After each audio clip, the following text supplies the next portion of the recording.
자, 교재는 395페이지 12번입니다. 자, 검찰 7급 문제인데요. 옳지 않은 것은 했습니다. 정답은 4번. 자, 기억번, 엄격고의설, 2번, 엄격책임설, 소극적, 법효과 제한적 책임설. 결론은 다 아실 거예요.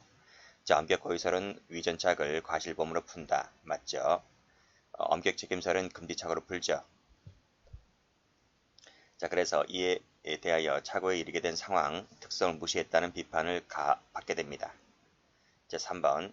소극적은 과실범으로 풀죠. 그래서 13조 사실착오 규정이 직접 적용되기 때문에 구성요건적 고의가 조각되지만 과실범 처리가 된다고요. 그렇지만 우리 저 맨 앞에서 구성요건 해당 파트에서 배웠는데 소극적 구성요건 표지 이론의 결정적인 비판점이 뭡니까? 2단계 체계를 취함으로 인해서 구성요건 해당성과 위법성이 조각되는 그 부분의 이 차이를 인정하지 않는다는 비판을 받게 되는 거죠. 자, 제한적 책임설도 과실범으로 풀죠. 이중적 기능을 인정한다는 전제하에 책임 고의가 조각된다. 다만 뭐가 인정된다? 구성요건적 고의는 인정된다. 이건 인정되는 거예요. 그래서 위법성까지는 인정되는 겁니다. 책임 고의가 탈락됐다는 말은 책임 고의를 묻는다는 것은 위법성 단계까지 나갔기 때문에 따라서 공범 성립이 가능하다는 얘기죠. 불가능하다 틀렸습니다. 자, 13번. 옳지 않은 것을 골라라. 2번입니다. 자, 위전착을 오상방위, 오상비난, 오상자구 행위라고도 불립니다. 2번. 강도로 오인했다. 오상방위죠. 자, 그를 때려 상해를 입혔다고 했을 때 소극적 이론에 따르게 되면 상해죄가 되는 것이 아니라 과실범이 되죠. 과실치상죄가 됩니다. 엄격고의설은 위전착의 경우에 위법성 인식이 없기 때문에 고의가 조각되고 과실범으로 푼다 했습니다. 자, 엄격책임설은 위전착을 법률착오로 풀고 오인의 정당한 이유가 있다면 책임이 조각되죠.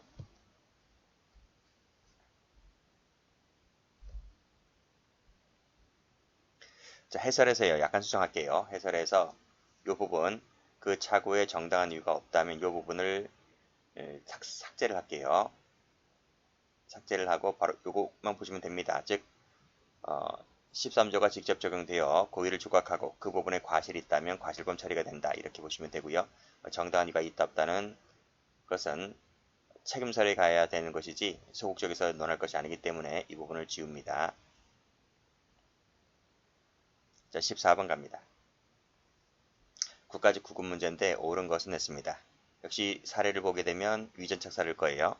여기 보면 상폭행범으로 오인하였다. 때려서 타박상을 입혔다. 전형적인 오상방위 사례입니다.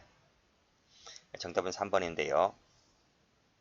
자, 1번 가면 갑이 A를 B로 오인하였다 하더라도 강제추행죄의 고의는 부정되지 아니하므로 올라가 볼까요? 자, 갑은 을의 애인 A를 자신의 애인 B로 오인하여 놀라게 할 생각으로 뒤에서 껴안았다. 이 부분이 뭐죠? 이 부분은 바로 고의가 조각되는 거죠. 강제추행죄의 고의가 부정됩니다. 그래서 강제추행죄의 죄책을 인정하지 않습니다. 이때 고의는 구성요건적 고의를 말하는 거죠. 을이 갑을 성폭행범으로 오인하였다. 의도적으로 때려 상해를 입혔다라고 했을 때 법효과 제한적 책임에 따르게 되면 상해죄가 되는 것이 아니라 과실범이 됩니다. 고의범이 아니고 과실범이라고요. 틀렸습니다. 자, 엄격 책임설에 따르게 되면 정당한 이유가 있다 인정된다면 책임이 조각되죠. 그래서 상해죄가 성립하지 않게 됩니다. 그래서 3번의 옳은 짐은 팔을 벌려 껴안으려 하였다고 하는 것은 착수를 인정하는 거죠. 착수를 인정하기 때문에 기수가 되는 것이 아니라 미수가 됩니다. 이 부분은 판례이고요. 판례도 미수죄를 인정했습니다. 자, 15번입니다. 적절한 것은 했는데 4번입니다. 1번 평소 자신을 살해하겠다고 협박하던 A로 오인하였다. 그래서 확인을 해보니 갑을 마중 나온 아버지 B였다 하는 겁니다. 자, 무슨 착오죠? 이게 무슨 착오인지 알아야 되잖아요. 오상방위 차례입니다. 자, 주관적 정당한 요소를 결여한 불능미수범설에 따르면 이것은 우연방위 사례를 해결하는 학설이지 오상방위를 해결하는 학설이 아니기 때문에 틀렸습니다. 그 다음은 아예 읽어볼 필요도 없는 거예요. 자, 2번을 보면 엄격책임설, 3번 법효과 제한적 책임설, 4번 유추적용설. 결론은 다 아시죠? 엄격책임설은 고의조각이고요. 정당한 이유가 있다면 책임조각이죠. 있는데 위법성이 조각된다. 틀렸습니다. 법효과 제한적 책임설은 소극적 구성요건 표지로 보므로 이 결론은 무슨 결론이죠? 직접 적용한다는 말은 소극적 구성요건 표지 이론인 것이지 법효과 제한적 책임설이 아닙니다. 유추적용설은 과실범으로 풀죠. 16번입니다.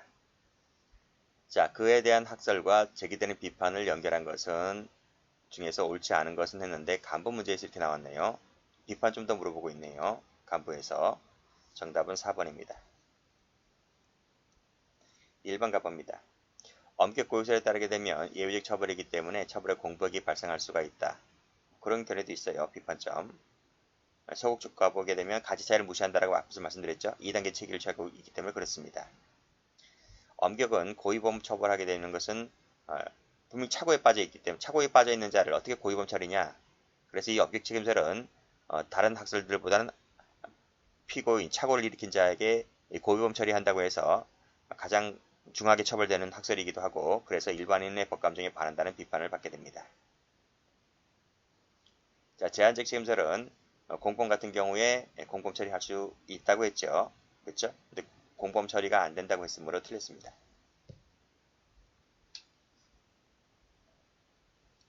자, 17번. 자, 오상방위 사례인데 강도로 오인했으므로 오상방위 사례인데 가장 무겁게 처벌되는 것은 뭘까? 엄격이죠. 엄격만 고의범이고 나머지는 과실범입니다. 18번. 역시 오상방위 사례일 거예요. 강도로 오인하였다. 그렇죠? 그래서 오상방위 사례인데 옳지 않은 것은 냈습니다. 정답은 4번이죠. 이거라니까. 그렇죠? 엄격 책임설을 제외한 나머지는 다 과실범 처리다. 그래서 엄격 고의설, 법효과 제한적, 유추 다 과실범입니다. 과실 여기 틀렸죠? 과실입니다. 그리고 엄격 책임설만 고의범 처리가 되죠. 자, 19번. 자, 옳은 것은 했는데 정답은 5번입니다. 자, 1번입니다. 자, 16조. 법률의 착오는 금지 착오는 법률의 부지를 포함시키지 않죠? 그래서 이 부분이 틀렸습니다. 자, 2번. 갑이 A를 살해할 의도를 가졌다. 그런데 B를 A로 오인하였다. 자, B가 사망했다. 어떤 착오인지 아시죠? 구체적 사실 착오 중에서 객체의 착오입니다.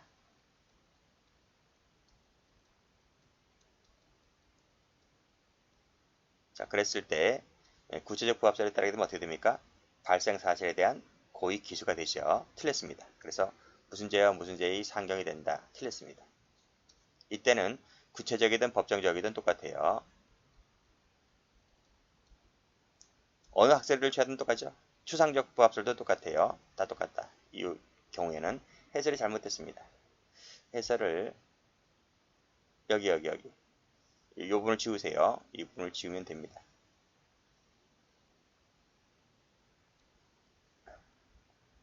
자, 됐고. 자, 3번을 갑니다. 자, 행위 중간에 일시적이나마 판례에 따라서 처벌 대상이 되지 않았었던 경우가 있었어요. 요 어떤 판례인지는 잠시 이따 설명을 하고요. 이런 경우가 있었긴 했었는데 일시적일 때란 말이죠. 자, 그럴 때 요 판례를 믿고 일시적으로 그때 판례는 처벌 대상이 되지 않았던 것으로 해석된 적이 있었습니다. 과거에는. 그런데 그 판례를 행위자가 처벌되지 아니한 것으로 믿었다 하더라도 이것은 오인의 정당한 이유가 없다고 했어요. 왜 그럴까요? 요 일시적 판례는 처벌 대상이 되지 않았었던 것인데 그 후에 전원합의적 판결로 이 판례가 변경됐어. 변경되었기 때문에 이 과거 판례를 일시적으로 보았다. 이렇게 보는 거예요. 그런데 최신 판례에 전원합의적 판결이 있었기 때문에 왜 전원합의적 판결을 안 믿고 왜 그 판례를 믿느냐는 거예요. 그렇죠? 그렇기 때문에 가급적이면 전원합의체 판결을 믿어야 되는 것이고 가급적이면 최신 판례를 믿어야 정당한 이유가 있는 것인데 이것은 그 최신 판례도 아닌 그 전에 그 과거의 판례이고 전합도 아닌 그 전의 판례였기 때문에 이것은 정당한 이유가 없다 이렇게 본 겁니다.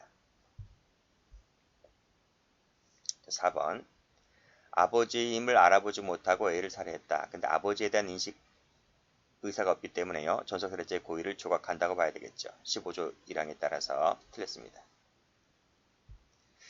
자, 5번 같은 경우는 강론에 나오는 판례인데 관리자의 출입이 통제가 되는 건조물이다 그랬어요. 요 어떤 건조물이냐면 이것이 교도소하고 구치소입니다. 일반 아파트가 아니고 교도소 또는 구치소였던 사건인데요. 강론 가면 이 판례 나와 있어요. 관리자의 현실적 승낙을 받아서 통상적인 출입 방법으로 들어갔다는 거죠. 이 누굽니까? 관리자가? 교도관이죠. 교도관에 승낙받아서 들어갔다는 겁니다. 자, 그랬을 때 건조물 침입죄가 성립하지는 않는다는 거죠. 현실적인 승낙을 받아 들어갔기 때문에. 자, 여기서 이런 얘기하고 있습니다. 자, 승낙에 동기착오가 있어서 관리자가 실제 출입 목적을 알았었더라면 출입을 하지 아니했을 사정이 있더라도 이런 사정은 무슨 사정이죠? 요런 것은 뭐야? 이것은 교도관이 진짜 너의 목적을 알았더라면 교도관은 너희를 들여보내지 않았을 것이야 라는 이것은 요건 뭐다? 요것은 가정적이잖아. 가정적, 추정적이잖아. 그렇죠? 이러한 추정적, 가정적 의사는 고려를 한다 안 한다? 주거침입 부분에 있어서 의사는 고려를 하지 않습니다. 왜 고려를 하지 않을까요? 현실적 승낙이 있었기 때문에. 현실적 승낙을 내버려두고 가정적으로 고려합니까? 그렇잖아요. 현실적이 없을 때 가정적으로 고려하는 거지. 이것은 엄연히 현실적 승낙이 존재하기 때문에 가정적으로 고려하지 않습니다. 그래서 건조물 침입죄가 성립하지 않습니다. 어떤 사건이었죠? MBC 기자들이 몰래 카메라를 갖고 들어갔죠. 녹음기하고. 그래서 그거를 찍은 거예요. 녹음하고. 그랬던 것이라서 이것은 침입죄가 되지를 않는다 이 뜻입니다.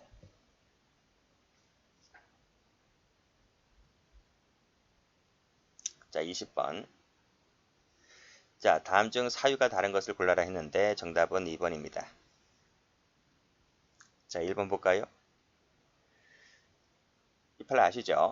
꺼내가는 것을 보고도 목격하고도 만류하지 않았다는 것은 양해를 받죠. 절도죄가 되지 않죠? 양해가 됩니다. 양해가 되는 것은 구속요건 해당성이 조각됩니다. 2번에 어떤 사례죠? 오상방해 사례죠. 그런데 그 오인의 정당한 이유가 있다 했습니다. 판례는 뭐라 부르지? 판례는 정당한 이유가 있을 때는 위법성이 조각된다고 봤어요. 책임 조각이 아닙니다. 판례는 위법성 조각입니다. 책임 조각은 학설에 가는 거예요. 판례는 위법성 조각. 그래서 이 죄가 되지는 않죠. 병역법 내용입니다. 정당한 사유 없이 응하지 않은 사람을 처벌하고 있는데 피고인에게 정당한 사유가 있다면 책임 조각입니까 아닙니까? 판례는 이것을 구속요건 해당성 조각으로 봤죠. 이 문재인 정부 때 나온 거예요. 골 때려요. 골 때린다 이거예요.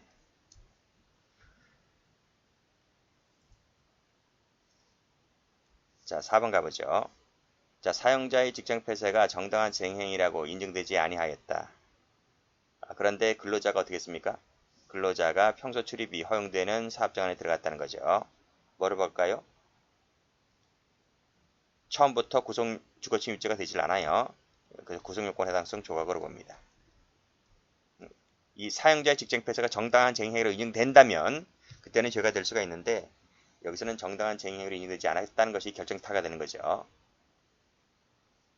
그래서 죄가 되지 않습니다. 처음부터. 쓰다 말았네. 조각으로 봤습니다.